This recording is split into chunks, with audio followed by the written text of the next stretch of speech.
The year is 869 AD. To the world, the Abbasid Caliphate is the pinnacle of human achievement.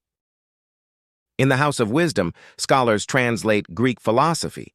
In the markets, silk from China meets gold from Africa. But the Golden Age had a metabolic requirement that the history books often skip: an endless supply of forced labor. While the caliphs sat on thrones of ivory south of the capital, in the brackish, malaria-ridden marshes of Basra, a different world existed.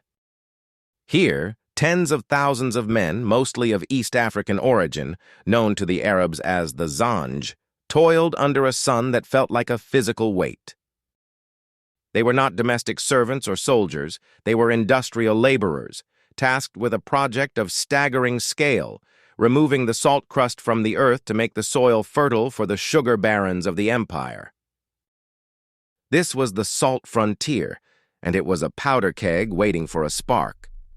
Map of the Indian Ocean trade routes, arrows pointing from the Swahili coast to the Persian Gulf. To understand the rebellion, one must understand the labor.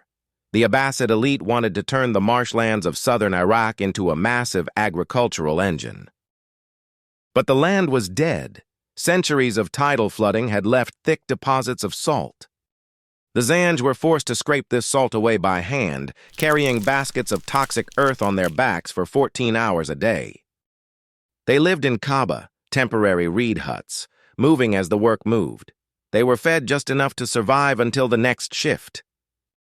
Historians note that unlike other forms of slavery in the Islamic world, which often allowed for manumission or social mobility, the Zanj system was uniquely brutal and impersonal. It was a precursor to the plantation systems of the Atlantic. It was a system that stripped away the human and left only the tool. Every revolution needs a voice. In 869, that voice belonged to Ali ibn Muhammad.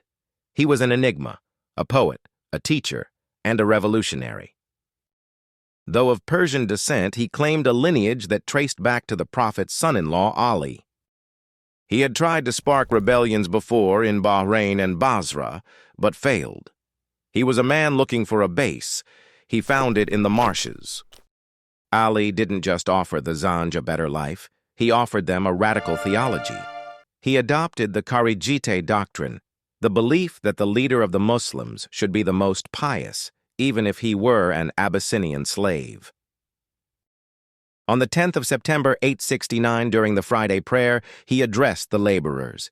He promised them wealth, he promised them the heads of their masters, and most importantly, he promised them that God saw their suffering.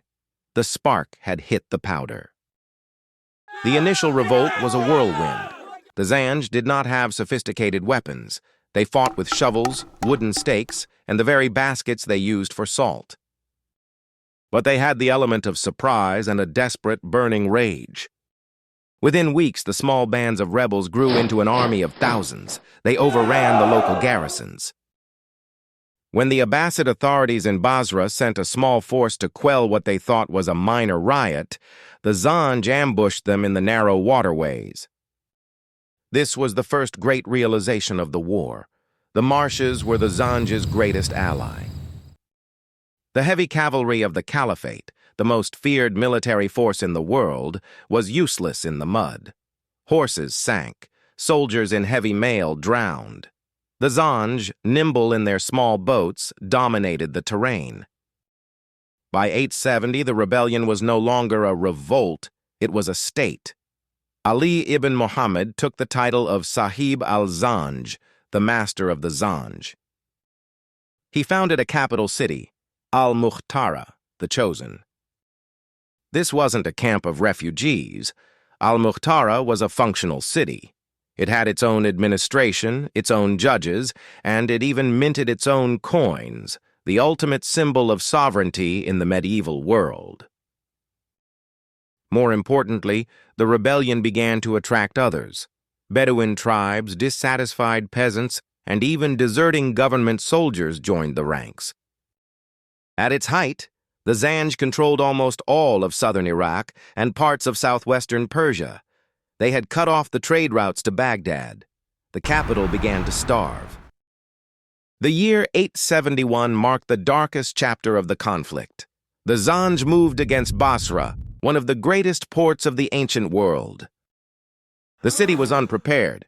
The defense was disorganized. When the Zanj broke through the walls, the result was a massacre that historians of the time described in apocalyptic terms. Libraries were burned, the great mosque was desecrated, the wealth of the Indian Ocean trade was looted. For the Abbasids in Baghdad, the fall of Basra was a psychological turning point. This was no longer a distant labor dispute. The heart of the empire's economy was bleeding out. The Caliphate was in a state of anarchy at Samarra, with Turkish generals assassinating caliphs at will. But in the midst of this chaos, a leader emerged, Abu Ahmad ibn al-Mutawakkil, better known as Al-Muwaffaq.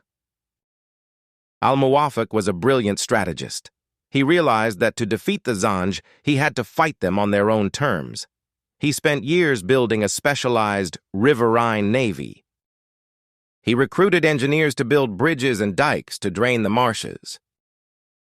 He also launched a campaign of psychological warfare. He offered amnesty to any rebel who deserted. He knew that the coalition of the Zanj was fragile, held together by the charisma of Ali ibn Muhammad. By 881, the tide had turned. Al-Muwaffaq had pushed the rebels back to their capital. The siege of Al-Mukhtara would last for over 2 years. This was total war. The Abbasids built a counter-city called Al-Muwaffaqiyya directly across from the rebel capital. They cut off all food supplies. Inside Al-Mukhtara, the situation turned dire. The city of the free became a city of the starving. Despite the hunger, the Zanj fought with a ferocity that stunned the imperial troops. They knew that for them, there was no surrender, only the salt pans or the sword. August 883 AD, the final assault. Al-Muwaffaq's forces broke through the inner walls of Al-Mukhtara. Ali ibn Muhammad, the man who had defied an empire for 14 years, was cornered. He died fighting. When his head was brought to Al-Muwaffaq, the regent reportedly knelt in prayer. The rebellion that had cost hundreds of thousands of lives and nearly bankrupted the Caliphate was over. The Zanj Rebellion was crushed, but its impact was permanent. The Abbasid Caliphate never fully recovered its economic strength or its central authority. The dream of large-scale plantation agriculture in Iraq died with the rebels. The land was left to return to the wild marshes. History is often written by the victors, and for centuries, Ali ibn Muhammad was portrayed merely as a false prophet and a bandit. But to the dispossessed, the Zanj represent something more, one of the earliest and most successful organized resistances against systemic slavery in human history. In the quiet waterways of southern Iraq, some say the echoes of the rebellion still linger in the wind, a reminder that no empire is too great to fall and no man is too lowly to fight for his freedom.